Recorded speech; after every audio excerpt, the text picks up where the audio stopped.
Imagine being just months away from inheriting what your late mother left for you, only for your stepmom to spread lies that nearly destroyed your future.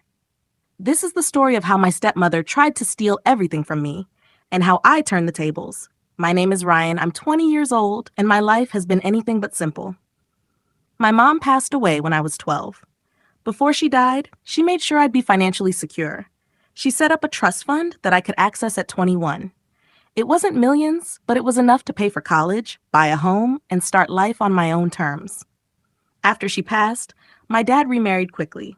His new wife, Karen, was everything you'd expect from a stereotypical evil stepmom.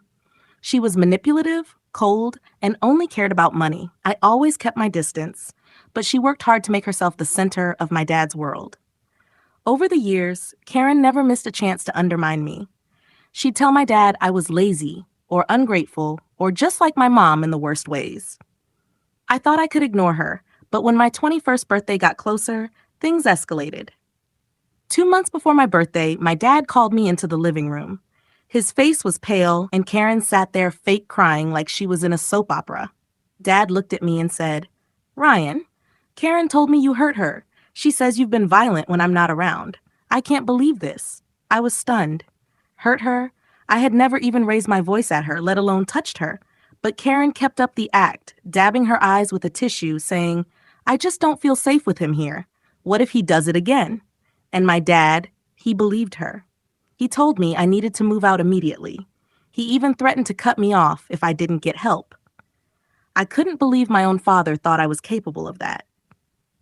But then it hit me. This wasn't just about pushing me out. Karen knew about my inheritance. She wanted me gone so she could find a way to get her hands on it. That night, instead of crying, I started planning. I remembered something important. My mom had made sure her lawyer, Mr. Thompson, was the trustee of my inheritance until I turned 21. Karen couldn't touch it. But if she convinced my dad I was unstable, he might try to fight it legally. I needed proof to expose her lies. So I set up a few discreet cameras around the house. Within a week, I caught Karen bragging on the phone to her sister. She laughed and said, "Once Ryan's out, I'll convince his dad to challenge the will. By the time that boy turns 21, there won't be anything left." That was all I needed. I sent the footage straight to Mr. Thompson. He immediately took legal steps to protect the trust. When he confronted my dad with the evidence, everything crumbled. My dad was furious, not at me, but at Karen. For days, the house was filled with shouting. Within a month, divorce papers were served. Turns out, Karen had also been quietly draining my dad's money for years.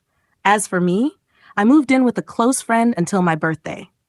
When I turned 21, I finally got access to my mom's inheritance, safe and untouched. I enrolled in law school, determined to protect people from liars like Karen. The best part? Karen left with nothing. She had gambled everything on a lie, and in the end, the truth destroyed her. Sometimes the best revenge isn't yelling or fighting back. It's letting a liar trap themselves with their own words. And Karen? She dug her own grave. If you liked the video, please subscribe and turn on notifications. Word